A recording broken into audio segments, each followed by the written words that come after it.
اللہ تبارک و تعالی نے نبی کریم صلی اللہ علیہ وسلم کو ہر چیز اعلیٰ عطا فرمائی، یہاں تک کہ آپ علیہ الصلاۃ والسلام کو اللہ تبارک و تعالی نے ایسا حسن عطا فرمایا کہ آپ کے حسن میں جو ہے کوئی آپ کا ثانی نہیں۔ اللہ تبارک و تعالی نے آپ کو بہت ہی خوبصورت چہرے والا بنایا، آپ کی ہر ادا اعلیٰ، آپ کی ہر ادا پیاری۔ شاعر نے بڑے پیارے انداز میں کہا، نور والا آیا ہے، نور لے کر آیا ہے، سارے عالم میں یہ دیکھو کیسا نور چھایا ہے۔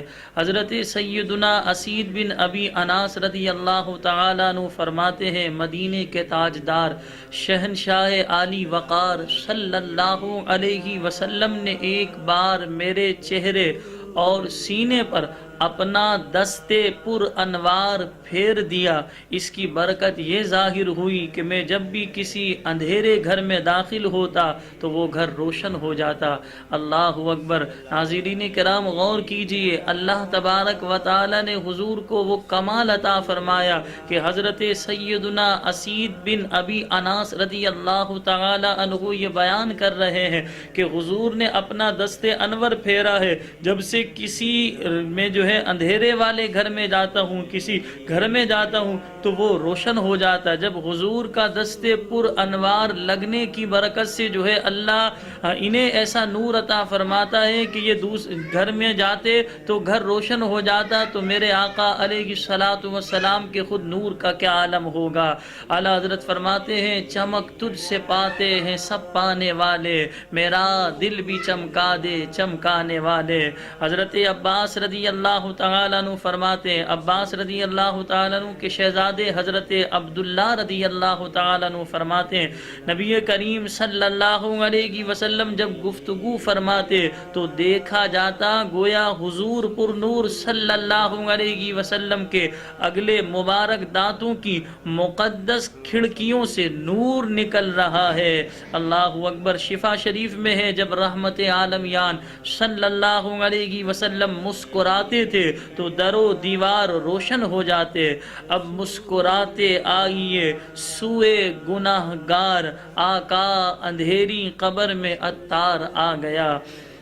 حضرت ام المومنین حضرت سیدتنا عائشہ صدیقہ رضی اللہ تعالی عنہا کا یہ بہت ہی مشہور واقعہ ہے، جو آپ نے اکثر علماء، خطباء، واعظین، ائمہ کرام سے سماعت فرمایا ہوگا کہ نبی کریم صلی اللہ علیہ وسلم کی یہ زوجہ محترمہ، ہم گناہ گاروں کی والدہ محترمہ حضرت عائشہ صدیقہ رضی اللہ تعالی عنہا سحری کے وقت جو ہے آپ سوئی کا استعمال کر رہی تھی، آپ کپڑا جو ہے سی رہی تھی، اچانک آپ کی سوئی گر گئی اور اتفاق چراغ کا پہلے دور تھا، چراغ بھی بجھ گیا۔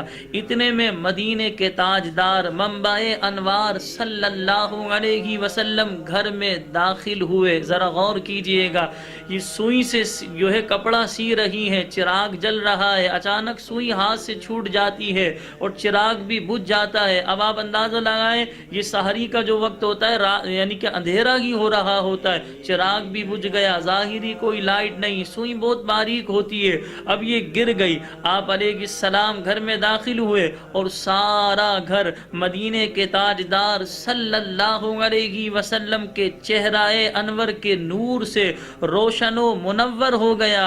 ام المومنین آپ کی اور میری والدہ محترمہ حضرت عائشہ صدیقہ رضی اللہ تعالی عنہا بیان کرتی ہیں کہ میری گم شدہ سوئی مل گئی۔ اللہ اکبر۔ اب آپ اندازہ لگائیں اللہ نے حضور کو کیا نور عطا فرمایا ہوگا، اللہ نے حضور کو کیا حسن عطا فرمایا ہوگا، میرے آقا علیہ السلام کا حسن مبارک کیسا ہوگا کہ آپ غور کیجئے کہ حضور علیہ السلام کی زوجہ محترمہ سوئی سے کپڑا سی رہی ہیں اور چراغ جل رہا ہے، چراغ اچانک بجھتا ہے، سوئی بھی گرتی ہے، گھر میں ظاہری طور پر اندھیرا، حضور اس روم میں جو ہے ہے گھر میں داخل ہوئے، جیسے ہی حضور گھر میں داخل ہوئے تو آپ کے چہرہ انور سے ایسا نور نکلتا کہ آپ بیان کرتی ہیں میرے گھر میں روشنی ہوئی اور میں نے اپنی گم شدہ سوئی تلاش کر لی۔ شاعر نے بڑے پیارے انداز میں کہا سوزن گم شدہ ملتی ہے، سوزن یعنی سوئی، سوزن گم شدہ ملتی ہے تبسم سے تیرے، شام کو صبح بناتا ہے اجالا تیرا۔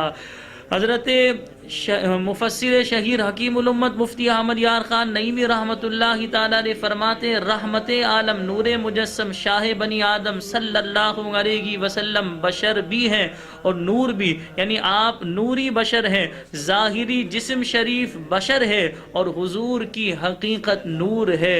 اللہ اکبر۔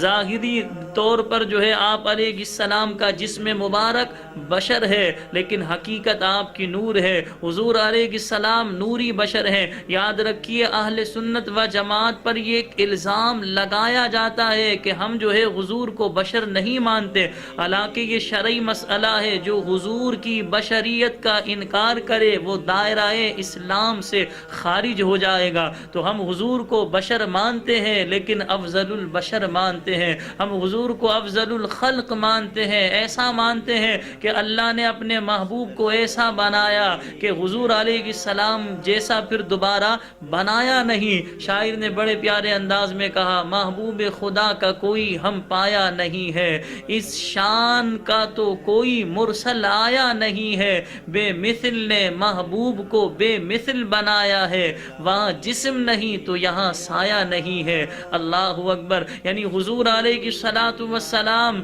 محبوب خدا کا کوئی ہم پایا نہیں ہے، یعنی ہم جیسا نہیں ہے، یعنی حضور علیہ السلام جیسا نہیں۔ اس کو حضرت حسان بن ثابت رضی اللہ تعالیٰ عنہ بیان کرتے ہیں یا رسول اللہ میری آنکھ نے آپ جیسا حسین دیکھا ہی نہیں۔ اللہ اکبر۔ سوال یہ پیدا ہوتا کہ حضرت حسان بن ثابت رضی اللہ تعالیٰ عنہ نے کم افراد دیکھے، ایسا ہو سکتا تھا کہ حضور علیہ السلام سے زیادہ حسن والا دیکھا نہ ہو، لیکن دوسرے مصرے میں وضاحت فرماتے ہیں یا رسول اللہ میری آنکھ نے آپ جیسا حسین دیکھا نہیں، دیکھتا بھی کیسے، کسی ماں نے آپ جیسا حسین جنا ہی نہیں۔ یہ صحابی رسول حضرت حسان بن ثابت رضی اللہ تعالی عنہ کا عقیدہ ہے کہ حضور علیہ السلام جیسا کسی ماں نے جنا ہی نہیں۔ آپ بیان کرتے ہیں حضرت حسان بن ثابت رضی اللہ تعالی عنہ یا رسول اللہ آپ کو اللہ نے ہر عیب سے پیدا کیا۔ ذرا غور کیجئے یہ صحابی رسول کا عقیدہ کہ آپ ہر عیب سے پاک ہیں، ہر نقص سے پاک ہیں، تو جو حضور کی بے عیب ذات میں، بے نقص ذات میں عیب پیدا کرنے کی کوشش کرے یا عیب ڈھونڈنے کی کوشش کرے، بے نقص ذات میں نقص ڈھونڈنے کی کوشش کرے، وہ ڈھونڈتا رہے گا، لیکن حضور کی ذات با برکت میں کبھی عیب کبھی نقص اسے نظر نہیں آئے گا۔ حضرت حسان بن ثابت رضی اللہ تعالیٰ عنہ کہتے ہیں یا رسول اللہ آپ ہر عیب سے پاک پیدا کیے گئے ہیں، گویا کہ جیسا آپ چاہتے تھے اللہ نے آپ کو ویسا ہی پیدا کیا۔ تو شاعر کہتا ہے محبوب خدا کا کوئی ہم پایا نہیں ہے، اس شان کا تو کوئی مرسل آیا نہیں ہے۔ اللہ نے حضور کو وہ شان عطا فرمائی کہ جہاں سے حضور گزرا کرتے شجر یعنی درخت حضور پر درود و سلام پڑھا کرتے، حضور کے نبی ہونے کی شہادت دیتے، آپ علیہ السلام کے رسول ہونے کی شہادت دیتے، اور آگے دیکھیے حجر یعنی پتھر، بے جان پتھر حضور پر درود و سلام پڑھا کرتے، حضور کے نبی ہونے کی گواہی دیتے، حضور کے رسول ہونے کی شہادت دیتے۔ اس شان کا تو کوئی مرسل آیا نہیں۔ کیا شان ہے کہ اپنی مہد مبارک میں ہے حضرت حلیمہ سعدیہ رضی اللہ تعالی عنہا بیان کرتی ہیں کہ میں نے دیکھا کہ جب حضور اپنے جھولے میں ہوتے اپنی مبارک انگلی کو اٹھاتے دائیں جانب کرتے چاند دائیں جانب ہو جاتا، بائیں جانب کرتے چاند بائیں جانب ہو جاتا، یعنی بچپن کا کھلونا ہی میرے آقا علیہ السلام کا چاند تھا۔ ارے میرے آقا تو چاند سے کھیلا کرتے اور اپنی مبارک انگلی سے چاند کے 2 ٹکڑے کیے حضور نے۔